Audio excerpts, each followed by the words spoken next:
할렐루야. 하나님의 크신 사랑이 이 새벽에 우리 가운데 가득한 줄 믿습니다. 오늘은 역대하 17장 1절부터 19절까지 말씀을 가지고 11월 20일 금요 새벽 기도회를 하나님께 드리도록 하겠습니다. 오늘 본문은 남유다의 네 번째 왕 여호사밧에 관한 이야기입니다. 그는 25년 동안 유다를 통치했습니다. 그런데 아주 중요한 문구가 있습니다. 말씀이 있죠. 바로 여호사밧은 하나님께서 함께 하셨다라고 말씀하셨습니다. 왜냐하면 그의 조상 다윗의 처음 가는 길, 하나님을 따르고 우상들을 섬기지 아니한 왕이었기 때문입니다. 뿐만 아니라 오늘 본문 9절에 보면 이렇게 말씀하고 있습니다. 여호와의 율법책을 가지고 유다에서 가르치되 그 모든 유다 성읍들로 두루 다니며 백성들을 가르쳤더라. 7절과 8절을 보면 여호사밧은 제사장, 레위 사람, 방백, 즉 관리들을 임명하여 아주 중요한 순회 신앙 교육대를 만들었습니다. 순회 신앙 교육대. 먼저 5사람을 임명하였고 그 다음에 레위 사람 9명을 임명하였으며 마지막 제사장 2사람을 포함하여 총 16명으로 구성된 순회 신앙 교육대입니다. 이들의 주 임무는 각 도시를 찾아가서 그곳에서 만나는 이들에게 하나님의 말씀, 그 율법을 가르치는 것이었습니다. 이것은 여호사밧 통치로서 가장 훌륭한 업적 중에 하나라고 말할 수 있습니다. 그는 이렇게 하나님을 전심으로 공경하면서 나라의 모든 기반 사항을 하나님의 말씀을 통하여 다스리는 것을 원칙으로 삼았습니다. 하나님께서 자신을 세워준 목적이 무엇인가, 자신이 왕이 된 이유가 무엇인가를 바로 알았습니다. 그리고 알므로 끝내지 않았고 그는 삶으로 나타났습니다. 알에서 삶으로 이어지기가 여간 어렵습니다. 나라는 더욱 평화를 누리게 되었고요. 본문 10절에 여호와께서 유다 서방의 모든 나라에 두려움을 주사 여호사밧과 싸우지 못하게 하시매 라고 했습니다. 하나님께서 유다를 지켜주셨고 세워주심으로 인하여 이방 사람들이 함부로 넘보지 못하도록 만들어 주셨던 것이죠. 감히 유다를 침범하지 못하게 했습니다. 주변 열국은 이렇게 생각을 했습니다. 야, 우리가 침범하지 못할 바에는 친하게 지내자. 원수가 될 바에는, 이기지 못할 바에는 친하게 좋은 게 좋지 않겠어? 라고 생각하였습니다. 그래서 블레셋은요, 은으로 조공을 바쳤고요. 아라비아 사람은요, 숫양과 숫염소로 이 조공을 바쳤습니다. 유다는 점점 강성하여졌습니다. 견고한 요새와 국고성을 건축하였고 수도 예루살렘을 튼튼히 방비하게 하여 성을 쌓아 올렸으며 곳곳에 군대를 주둔시켰습니다. 14절부터 19절에 보면 여호사밧의 남유다 군사가 총 116만 명이라고 말했습니다. 가장 강성했을 때 다윗의 시대 군사가 130만 명이었으니 얼마나 비슷한 수치의 숫자입니까? 그것도 남유다에, 그것도 두 지파를 통하여서 만들어진 군사, 대단한 것이죠. 이것이 오늘 전반적인 내용입니다. 여러분, 우리는 인생을 살면서 매일마다 순간의 선택을 하며 살아갑니다. 오늘 이 새벽에도 이 자리에 나오는 것, 물론 하나님의 은혜이지만 그 은혜에 따르는 순종이 우리에게 있는 것입니다. 그것은 곧 실천이죠. 선택입니다. 무엇을 선택할 것인가? 이 부분은 우리에게 하나님께 주신 거룩한 사명입니다. 그렇습니다. 선택은 사명입니다. 내가 무엇을 선택할 것인가? 그런데 여러분, 오늘 여호사밧은 좋은 것을 선택한 왕이었습니다. 아버지 아사 왕의 행적을 보고 자랐습니다. 그러나 아사 왕의 경건할 때 행위를 본받았습니다. 자기 아버지가 어떻게 나라를 통치하는가를 보았고 그 가운데 아사 왕의 좋은 모습을 선택했습니다. 그리고 하나님을 믿고 하나님께 순종하는 그런 믿음의 길을 선택했습니다. 그는 자신의 내적 개혁을 진행했습니다. 하나님의 말씀에 순종하는 것, 이것은 매일마다 우리가 진행해야 할 개혁입니다. 그리고 외적인 개혁을 진행했습니다. 산당과 아사라 목상을 다 제거했습니다. 뿐만 아니라 적극적으로 국민을 상대하여 율법을 교육하는 부분에 대해서도 진행했습니다. 다방면에 걸쳐서 하나님의 말씀을 믿고 그 말씀을 실천하며 그 말씀을 따라 살려고 몸부림쳤던 왕이었습니다. 그 시작이 어디였습니까? 여호사밧은 그 출발점을 사람에게 두지 않았다라는 것이에요. 그는 사람 중심의 정책을 펼치지 않았습니다. 3절을 보실까요? 여호와께서 여호사밧과 함께 하셨으니 이는 그가 그의 조상 다윗의 처음 길로 행하여 바알들에게 구하지 아니하고. 여호사밧의 멘토는 사람이 아니었습니다. 하나님이셨습니다. 여호사밧과 생각과 행동의 기준을 하나님께서 모든 걸 다스렸으며 여호사밧은 하나님께서 자신을 다스리기를 간절히 원했습니다. 여러분 혹시 양궁을 아십니까? 양궁이요. 양궁은 한국의 최고의 올림픽 금메달을 따는 중요한 종목입니다. 여러분, 양궁은요, 처음부터 끝까지 아주 짧은 시간에 게임이 끝납니다. 최고의 집중력과 최고의 체력이 필요한, 또한 기술까지, 과학까지 필요한 그런 종목입니다. 다 중요하지만 제일 중요한 게 뭐냐면 그 사람의 마음이겠지요. 양궁이라는 운동 기구에서 제일 중요한 건 바로 조준기입니다. 조준기. 사람 이름이 아니라 앞에 달려있는 거예요.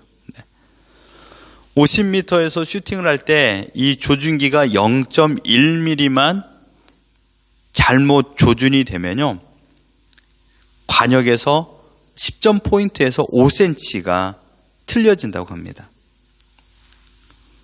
수많은 활을 쏘지만 그때마다 조준기를 잘 조준해야 됩니다. 그래서 양궁은 철저하게 자신과의 싸움입니다. 옆 사람이 먼저 슈팅을 할 때 옆 사람이 잘했던 못했던 그 결과에 자기가 좌지우지되면 안 됩니다. 평정심을 가지고 처음부터 끝까지 게임에 임해야 합니다. 옆 사람을 신경 쓰기 시작하면 좋은 성적을 내기에는 어려워집니다. 저는 우리의 신앙이 바로 양궁과 같다고 생각합니다. 하루라는 화살을 우리는 할당을 받습니다. 시간마다, 하는 일마다, 사람을 만날 때마다, 또한 혼자 있을 때, 운전할 때 우리의 조준기가 어떻게 맞춰져 있는가를 생각해 봐야 됩니다. 혹시 그 조준기가 나 중심으로 맞춰져 있습니까?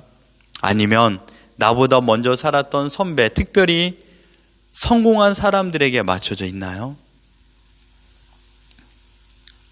사람에게 조준기가 맞춰져 있으면 그 조준기는 감정에 따라 달라질 것입니다. 자칫 잘못해서 아군을 쏘을 때도 있을 것입니다. 자칫 잘못 쏴서 내가 사랑하는 가족에게 그 화살을 쏠 수도 있습니다. 자신의 감정에 따라 움직이다 보니 자신이 슈팅한 것이 정확한 10포인트 관역을 맞추지 못할 때가 너무나도 많이 있습니다. 그렇습니다. 나의 삶의 조준기는 내가 되어서는 안 됩니다. 지난 과거 경험이 조준기가 되어서도 안 됩니다. 내가 가지고 있는 어떤 소유된 것이 조준기가 되어서도 안 됩니다. 우리는 과거의 경험에 익숙해져 있기 때문에, 물질의 조준기에 익숙해져 있기 때문에 너무나도 커다란 실수를 많이 해보았습니다. 오직 한 가지 방법뿐이 없습니다. 내 활의 조준기는 하나님이셔야만 합니다. 왜냐하면 모든 환경을 아시고 뿐만 아니라 나의 성질을 아시는 분이 하나님이십니다. 선한 마음으로 모든 일을 한다고 하지만, 그러나 그 순간순간마다 나의 욕심과 나의 정욕이 불리듯 일어날 때가 얼마나 많이 있습니까? 주의 일을 감당한다고 하면서도 내 생각과 내 마음과 내 뜻대로 하고자 하는 그런 욕심이 얼마나 쉽게 일어나는 연약한 존재인가 우리는 너무도 잘 알고 있습니다. 버린다고 했음에도 불구하고 아직까지 사람의 인기와 명예와 인정받고 싶어하는 나의 마음이 얼마나 순간순간 일어나는지요. 심지어 우리는 하나님 앞에서도, 하나님 제가 이런 부분 너무 잘하지 않았습니까? 나에게 이러한 칭찬과 이런 상급을 주시면 어떻습니까? 라고 우리가 하나님 앞에서도 태도를 가질 때가 있습니다. 그러므로 우리는 부단히 노력해야 됩니다. 매일 삶의 조절기를 정교하게 맞춰야 됩니다. 우리의 구원자 하나님께 맞춰야 됩니다. 우리에게 생명을 주셨고 생명을 보존하시는 분이 하나님이시기 때문입니다. 우리는 아무도 살지 않았던 11월 20일이라는 화살을 부여받았습니다. 우리는 이 시간을 살아야 합니다. 나의 삶의 조절기가 정확한가? 지금 이 새벽에 다시 한번 점검해 봐야 됩니다. 내가 피해야 할 것, 내가 싸워야 할 것, 내가 진정으로 쫓아야 될 것, 내가 누구를 따라야 될 것인가, 내가 무엇을 바라보며 살아야 될 것인가, 이 조절을 오늘 이 새벽에 하지 않는다라면 오늘 우리는 또 여러 가지의 흔들리는 관역을 향하여 정처 없이 화살을 남발할 것입니다. 다툼이 일어날 수도 있고요. 내가 상대방에게 아픔을 받을 수도 있고 상대방에게 아픔의 말을 할 수도 있습니다. 나는 아무런 생각 없이 얼굴 표정을 가지고 있는데 이 표정만 보면서도 상처받는 사람이 있습니다. 상처받은 사람이 문제일까요? 그 표정을 지은 사람이 문제일까요? 우리는 이처럼 연약한 존재입니다. 결코 자신을 과신해서는 안 됩니다. 모두 넘어진 왕들을 보면요, 다 자신을 과신하였습니다. 북이스라엘의 19 왕조를 보십시오.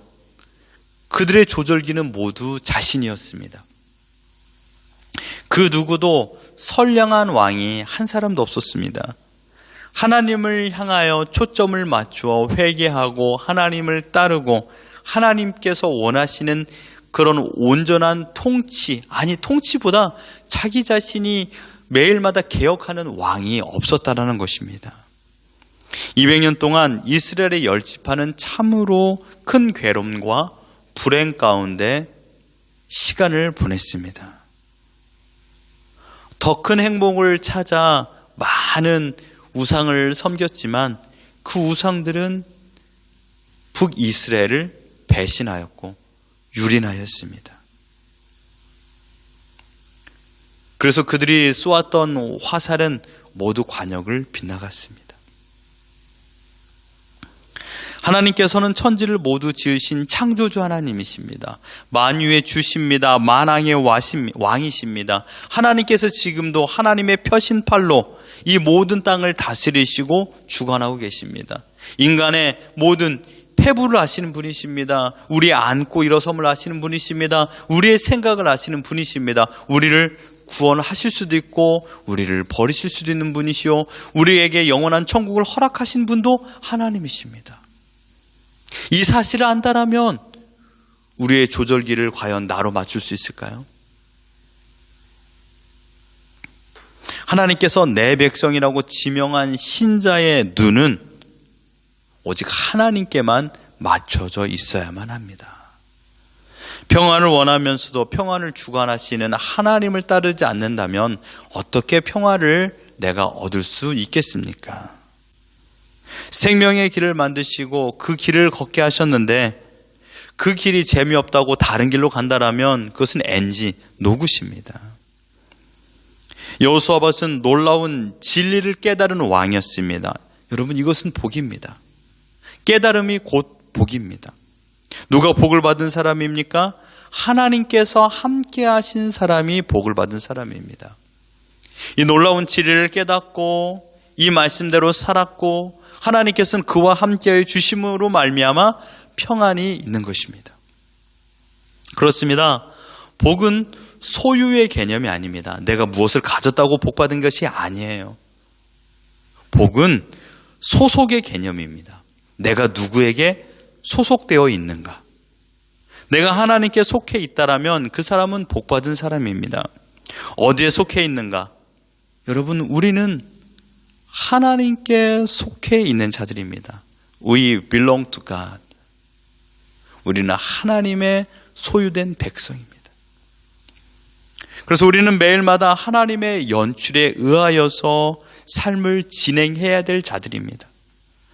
하나님께서 만드신 하루라는 각본을 따라 성경 말씀을 토대로 이것이 기준이 되어, 성경이 기준이 되어 살아가는 것입니다. 무수한 NG가 나더라도 우리는 또 하루라는 시간을 할당받습니다. 그리고 똑같은 상황에서 또 다시 그런 NG를 범할 것인지 아니면 컷, 좋은 사인으로 마감할 것인지 이것은 우리가 선택해야만 합니다. 하나님께서 오케이 사인을 낼 때까지 우리는 우리의 역할을 끝까지 감당해야 됩니다. 마지막 하나님께서 우리의 생의 마감을 정하신 그때까지 우리가 살다가 하나님께서 이제 오케이 사인이 떨어지면 우리는 그때 하나님 나라, 즉 우리의 본향으로 돌아갑니다. 여러분, 오늘 우리가 넘어진 자리가 성공의 자리일 수도 있고 또한 실패의 자리일 수도 있고 때로는 건강함으로 스포츠를 할 수 있을 만큼의 체력의 상황으로 부여받을 수 있으며 또한 육신의 공고함으로 병상 가운데 침상 가운데 약을 복용해야만 되는 그런 상황 가운데서 하루를 할당받을 수 있습니다. 뿐만 아니라 내가 부유함 가운데 하루를 할당받을 수도 있으며 또한 가난한 가운데 어떤 씬을 찍어야 될 상황에 치달을 수도 있습니다. 그러나 중요한 것은 무엇입니까? 우리는 끝까지 연출자 되시는 하나님의 뜻에 맞는 액션을 해야 됩니다. 그 상황이 아까도 이야기한 것처럼 부유하든 가난하든 건강하든 또한 아프든 형통하든 어려움에 있든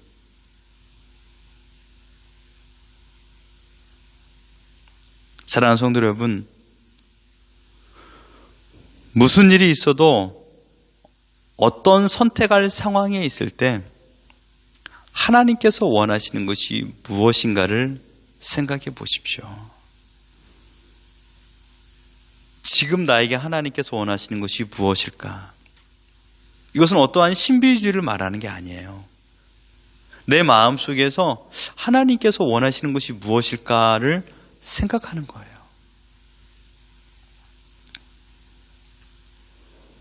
여호사밧은 하나님을 택하였고 하나님의 선하시고 온전하시고 기뻐하신 뜻을 따라 살았으며 하나님께서는 그와 함께하여 주셨고 그의 모든 걸음을 형통의 길로 인도하여 주셨습니다.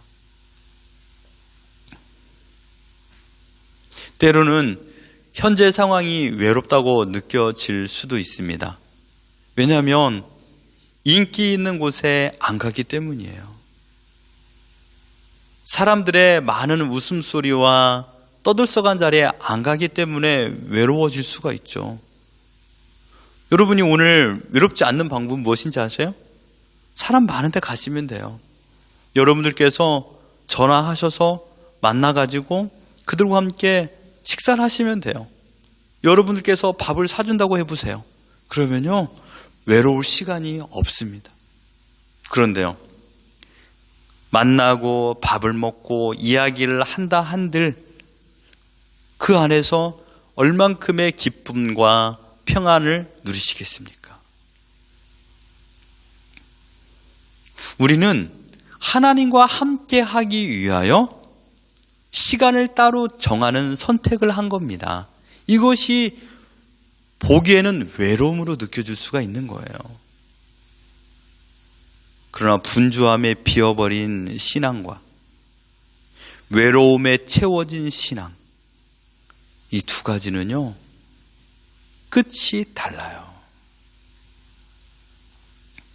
사랑하는 성도 여러분, 오늘 아무도 여러분의 이름을 기억해 주지 않는다고 외로워하지 마십시오. 그 길에 누가 함께 하고 있는가가 더 중요합니다. 무엇을 하느냐가 중요한 게 아니라 내가 지금 누구와 함께 하고 있는가. 바라옵기는 오늘 우리의 소망이 되시는 하나님, 시작과 중간과 끝이 행복한 인생을 살기를 원하시는 하나님, 그 하나님께서 우리를 세상에서 불러내어 하나님의 백성 삼아 주셨고 또한 세상으로 보내는, 그래서 우리는 그리스도의 제자로 오늘을 살아가는 자인 줄 믿습니다. 우리의 소망을 하나님께 두십시오. 그리고 그 하나님과 함께 동행하며 살아가는 우리 모두가 되기를 예수 그리스도 이름으로 축원합니다.